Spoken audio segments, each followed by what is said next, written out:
So we start this week's conversation with the help of Mr. Chatterbox here to show us the knee joint, the biggest joint in the human body. It only moves in 2 planes of motion, not 3. So it's actually a relatively simple joint, all things being considered. But when you consider all things, there are a lot of influences. And that's the key. Is the root cause of the knee pain the knee? Is it its age? Well, if it's only on one side, this knee is just as old. So that can't be right, can it? Not unless your occupation was hopping around. So it can't be the age if it's asymmetrical. It's one thing to consider knee pain when there's been some kind of drama, some kind of accident to it, and you are rehabbing it. If it has been immobilized for a period of time, there's every reason to consider that it might be weak. If the knee pain arrived with no drama prior, it just kind of evolved, especially when it's on one side, but not exclusively, then you've been wandering around on it at various speeds for all of that time. How can it be weak? Is that logical? Is that the commonsensical answer? I always think if you scratch the surface and it doesn't quite make sense, then all it means is we need more information. That's all it means. So when I see chronic knee pain that just won't seem to go away, despite all the strengthening, so it probably wasn't weak, stretching, we're going to do this in 2 parts because the influences of the knee are many and varied. Read the entire body, and isn't that the case for every body part? But knees get a bad rap, I feel, because they're the next joint up from the unbelievably complex foot. Now, Mr. Chatterbox has a beautiful single dimension moving ankle joint. But that single dimension moving ankle joint depends on the function of the 33 joints underneath the foot. 33 joints, complex, stunning, amazing. So we started the conversation with the IT band. So if you put your hand on the front outside of the hip and kind of twist your foot as if swizzling your foot, and this muscle kind of pops out in and out of your hand as you swizzle. So that's the muscle that inserts onto this IT band and goes down onto the shin bone. And so we can have pain anywhere along from the attachment on the shin bone below the knee, through the knee joint, along to the outside of the hip. So the influence of knee can be everything that we discussed last week. But let's get a little bit more specific with the knee joint. So let's look at the action of the knee joint from above, your bird's eye view. So if I flex my ankle, so I'm putting my toes up as far as I can to lock the ankle. Now I'm not going to change my foot or my ankle, I'm going to keep them the same, but I'm going to bend the knee. I'm going to bend the knee, I'm going to bend the knee, I'm going to bend the knee, and I'll just change the angle so that, or camera angle, so that you can see my foot, and you can see that it looks like it's turned out. I haven't changed that. I'm going to straighten my knee so you can see my foot appear. So I haven't changed the angle of the foot or the angle of the ankle. They've stayed the same. I'm going to do that one more time so you can join in with me. Don't believe what I say. Do it for yourself and experience it. So I lock the ankle. I am not going to move it or the foot they're going to be moved by the knee joint. So when the knee flexes, the shin bone should rotate outwards. The shin bone rotating outwards is turning my foot outwards. And then I'm coming back down again. And look, I'm not changing anything. I'm just straightening my knee. Everything is locked and doing nothing except the knee. The knee is just straightening out. But what I find is people lock their ankle, bend the knee, and the foot doesn't change its direction. And literally, I'm stuck. I can't actually move my knee anymore until because I'm trying to keep my foot straight. But as soon as I've locked my ankle, I'm not moving my foot. I am just bending my knee, and my shin bone will rotate. And this is a happy knee partly because my shin bone can move. Knee pain, patella femoral syndrome. That sounds a bit scary, doesn't it? Patella tendonitis. Well, anything itis sounds a bit scary, but it simply means inflammation. Inflammation of the patella tendon, patella tendonitis. Chondromalacia patellae. Well, that sounds seriously scary, but it's pretty much the same as patella femoral syndrome, as far as I can tell, and they mean runner's knee. But you can have chondromalacia patellae and not even be a runner. So the pain of the knee, you're simply describing where the pain is. And as I said earlier, unless there's a really good reason for, you had a big trauma to the knee, if it's just arrived, why? Why is the pain there? So we now know that the knee can't bend if the shin bone can't rotate. So if you're bending your knee with a shin bone that isn't rotating, then if it hurts, we shouldn't be surprised. That said, just because a shin bone doesn't rotate doesn't mean to say you will get pain. We simply don't understand it all yet. So we cannot say with any certainty that this equals that. It might do. So all it means is we need to explore more. We need to go deeper. So my short for this conversation, because there are so many influences on a knee, massive influence on a knee, because although it's the biggest joint in the body, it's nearly the most weight-bearing, nearly. So it gets a bad rap, I think, because of the position in our body and because it's the next joint up from our 33-jointed foot. So in my experience, the single most biggest influencer on intractable knee pain that simply won't go away is the non-movement or the compromised movement of the foot, which precludes, my foot is so old, it lost its shin bone and its little helper, the fibula. So my tibia and fibula, they were there, but they fell off many years ago.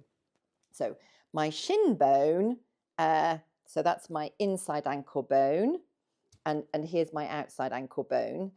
So my shin bone is missing, but the action of the foot should rotate the shin bone so that the bottom of the knee joint arrives at the top of the knee joint, hopefully at the right place at the right time. So feet are massive influences, but what I find, I just knocked my mic, sorry. But what I find is that feet aren't indicating the right action to the shin bone.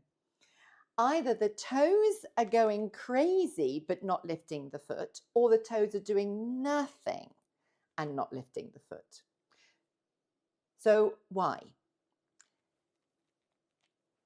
And it can't be because of shoes, because there are plenty of people who wear shoes and their toes are working just fine. Their feet are working just fine.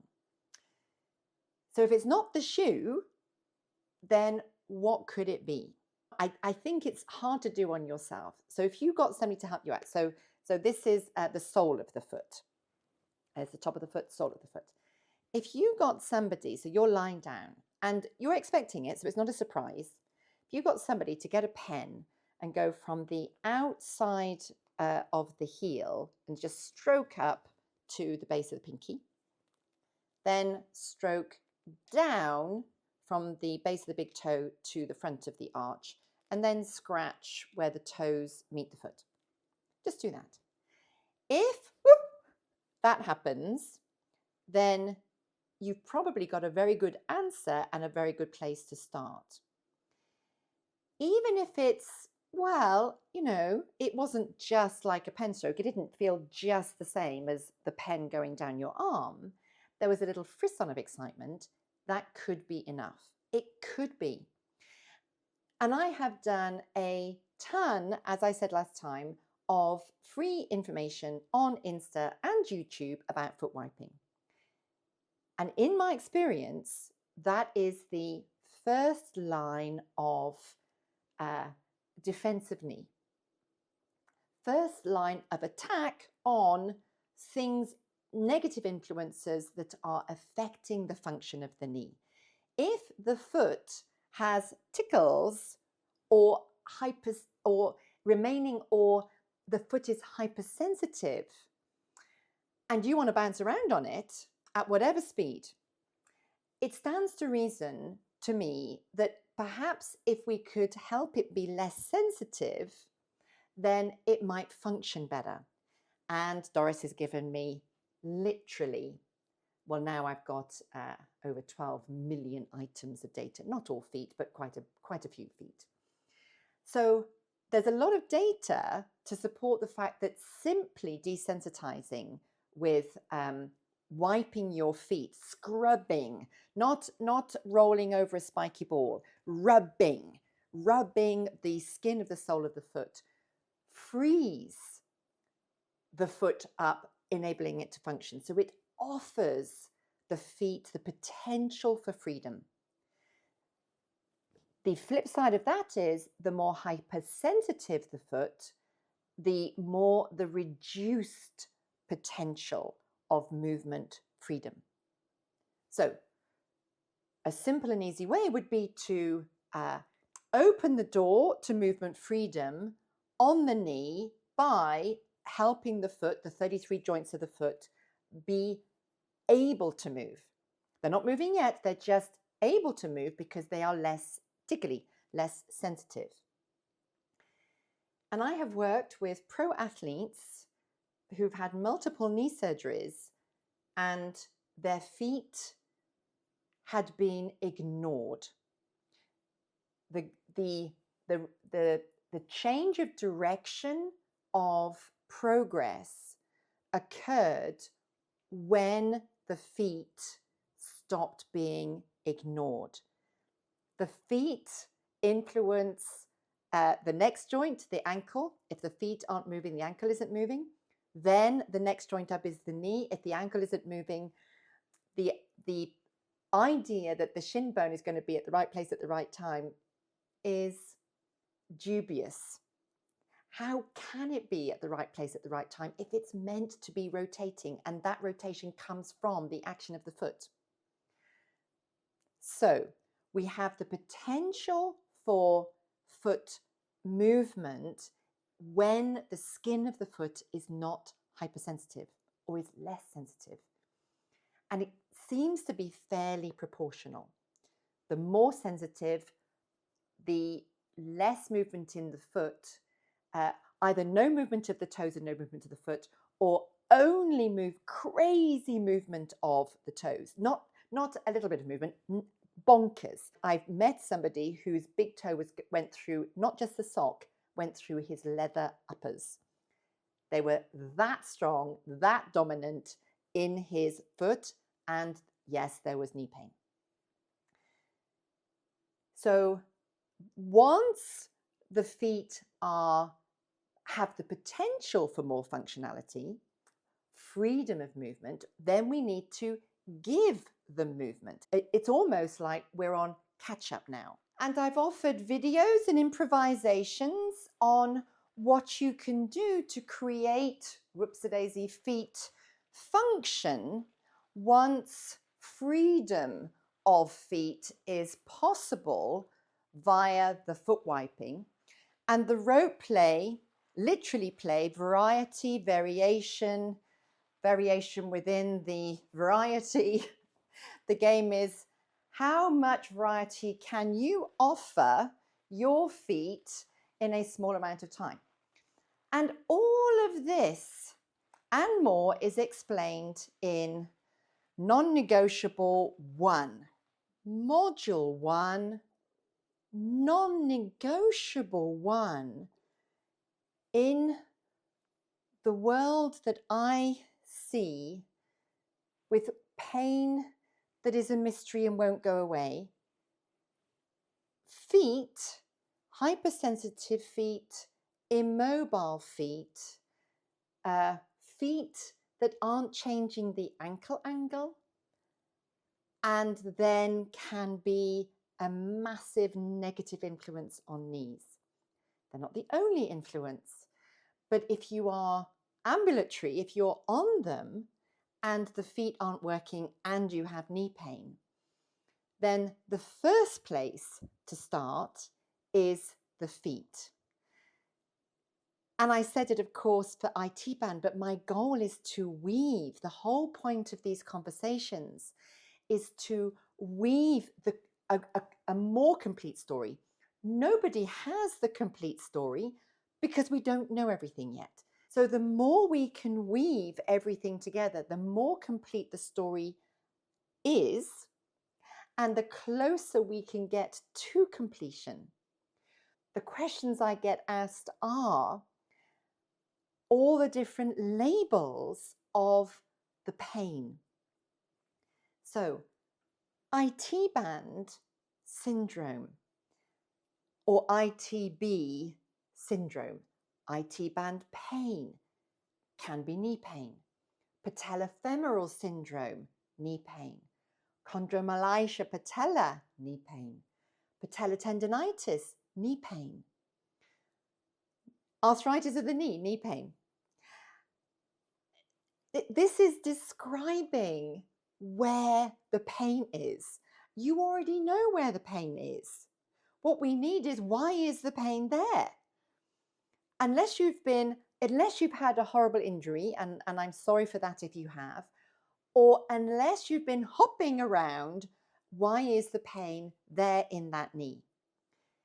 With bilateral knee pain on both knees, I haven't measured everybody, obviously 8 billion people on the planet, that's not possible. But in my experience, even when there is knee pain in both knees, one started it and one is always it comes on first. So there was this one and then this one, or they're the same, they came on the same, but one was worse than the other. And then it is, we still start the same. Is one foot more tickly than the other, more hypersensitive, more immobile than the other? Is there a good foot versus a not so good foot? We need that ankle to be able to flex, but we cannot make it flex. That's called marching, and it is often too much ankle movement is a precursor to shin splints. That's another conversation where we will weave the threads to show the big picture of, it isn't the site of the pain, it is what is influencing that area. How does that area of pain fit within the whole? That is the question that needs answering. And then when we answer that question, I feel, much further along the way in solving the problem, solving the chronic pain problem. So module 1 in the pilot modules 1 to 6 is feet, non-negotiable 1. It's also in troubleshooting checklist for walkers and runners, module 1. And because this is innate movement, we can't be thinking about how our feet are articulating with the floor. There isn't enough time to do this. 0.3 of a second when you are running, 0.7-ish of a second when you're walking. So we cannot be placing the feet and controlling them. The innateness of the movement comes from our foundational fundamental movement patterns. From them, we access grown-up joint mechanics, which I describe in my book, the three-dimensional joint mechanics, and they are there to be used and can be used if, in my experience, if and when the feet aren't hypo or hypersensitive. So if you're thudding around like an elephant and you're absolutely fine, just the same as the IT band, or you're squeamish about anything that, Princess and the Pea, anything that isn't just a speck of dust, you're squeamish about walking on it, then sort that out first. Then you can go to the ink blotter on, which is one of my favorites, on page 105, ink blotter, and that really gets the ankles going because it's a whole body. It's a whole body ankle flexion and ankle opening, but through the ankle. But we include the whole body. Then we have the frontal plane foot mobilizer on page 131. And then finally, the foot woodworm, wake up joints to wake up muscles, which is the whole pronation, supination action, focusing on the foot you're turning towards, which is the supination. So pronation and supination activities of the foot describe simply the 33 joints mobilizing into flexible adapter land mode, or land body weighting mode. So as you roll through the foot, when the whole foot's on the floor, there's a little bit of give in the feet, which is part of the shock absorption to which the ankle flexion and the knee flexion and the hip flexion contribute. So they all need to work together. But if the ankle isn't moving and the foot isn't moving, your shock absorption right down there at the bottom for your poor knee is limited. So first we make the joint motion available. Because if your feet are hypersensitive or hyposensitive and there's not much joint movement, you can't just make the joint movement. You'll feel, oh yeah, that feels good, but it won't, in the trade, they won't stick. Because the overriding automaticity of the movement pattern is that of, oh, it's hypersensitive, no movement allowed. So there seems to be like an order of things. Get the basics sorted first, then we can graduate to fabulous joint motion where our flexible adapter pronation morphs into our rigid lever propulsion supination effortlessly and repetitively for as long and as far as we want to go. There's going to be a part 2 for these knees, because that's the first influencer. And even on a YouTube conversation, I know that I can't just babble on forever, even though I really want to. So we will continue knees either next week, unless or if you're already bored of knees, I'll do something else. But unless I hear to the contrary, we'll continue with knees because then we look higher up. As a clue. See you then. Oh, and if you like and subscribe, you won't miss it.